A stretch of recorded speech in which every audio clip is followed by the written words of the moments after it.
Assalamualaikum warahmatullahi wabarakatuh, pecinta budidaya ikan nila di channel Krisna Farm. Pada kesempatan video kali ini saya akan sharing mengenai cara perawatan burayak atau benih ikan nila agar cepat besar. Tapi sebelum saya bahas lebih lanjut, saya mohon support atau dukungannya untuk channel Krisna Farm dengan cara klik subscribe, like, share, dan komen juga videonya. Oke, sahabat pecinta budidaya ikan nila, untuk perawatan burayak ikan nila agar cepat besar ada 6 tahapan yang harus kita perhatikan. Untuk yang pertama adalah media perawatan burayak ikan nila atau kolam pemeliharaan. Untuk yang kedua adalah bedakan menurut ukuran benih ikan nila atau yang biasa kita sebut penyortiran. Dan untuk yang ketiga adalah kedalaman air kolam. Untuk yang keempat adalah cara pemberian pakan. Dan untuk yang kelima adalah cara perawatan air. Dan untuk yang terakhir, yang keenam adalah hama dan penyakit. Oke, jadi semuanya ada 6 tahapan yang harus kita perhatikan untuk merawat burayak atau benih ikan nila ini. Yang pertama adalah media perawatan burayak ikan nila atau kolam pemeliharaan. Cara melakukannya bisa di kolam terpal, kolam semen, akuarium, dan lain sebagainya. Untuk saat ini saya menggunakan kolam dari bahan plastik mika. Dan media ini media perawatan sementara untuk merawat burayak atau benih ikan nila ini. Nanti setelah beberapa hari akan saya pindahkan ke tempat yang lebih besar. Dan untuk yang kedua adalah cara membedakan ukuran burayak atau benih ikan nila ini sesuai dengan ukuran atau yang biasa kita sebut penyortiran. Jadi kenapa kita harus melakukan penyortiran ini?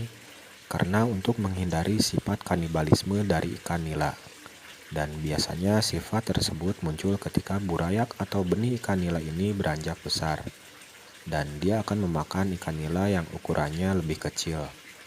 Maka dari itu kita harus segera melakukan penyortiran agar burayak atau benih ikan nila yang ukurannya lebih kecil tidak dimakan oleh benih ikan nila yang ukurannya lebih besar. Untuk yang ketiga adalah kedalaman air. Nah, untuk kedalaman air kolam untuk burayak atau benih ikan nila ini dikarenakan untuk benih ikan nila ini ukurannya masih kecil, jadi belum kuat untuk berhadapan dengan kondisi kedalaman air yang begitu dalam. Jadi saya lebih menyarankan untuk ketinggian atau kedalaman air kolamnya 20 atau 25 cm saja. Sehingga kita penting untuk memperhatikan kedalaman air kolam. Dikarenakan ini akan berakibat benih ikan nila stres dan mati. Dan untuk tahapan yang keempat adalah tahap pemberian pakan. Pada tahapan ini kita perlu perhatikan. Yang pertama, apakah akan memanen ikan nila ini berukuran burayak atau sudah anakan. Maksudnya kalau masih ukuran burayak atau masih ada cadangan makanan di perutnya masih ada, itu kita tidak perlu memberikan pakan. Nah, sedangkan jika cadangan pakan di perutnya sudah habis, baru kita bisa memberikan pakan. Nah, untuk jenis pakan yang bisa diberikan untuk benih ikan nila ini, kita bisa memberikan pakan pelet.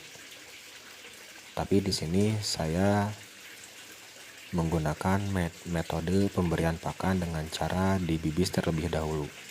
Fungsinya agar pakan tersebut lebih lunak dan mudah dicerna oleh benih ikan nila. Nah, setelah dibibis kita tidak perlu meleburkannya. Cukup kita berikan secara bertahap. Nantinya benih ikan nila ini memakan sedikit demi sedikit pelet tersebut. Dan saya sarankan jangan memberikan pakan pelet yang jenisnya tepung.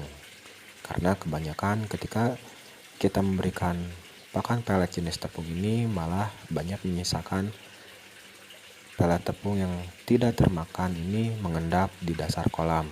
Dan hal ini menyebabkan kematian pada benih ikan nila.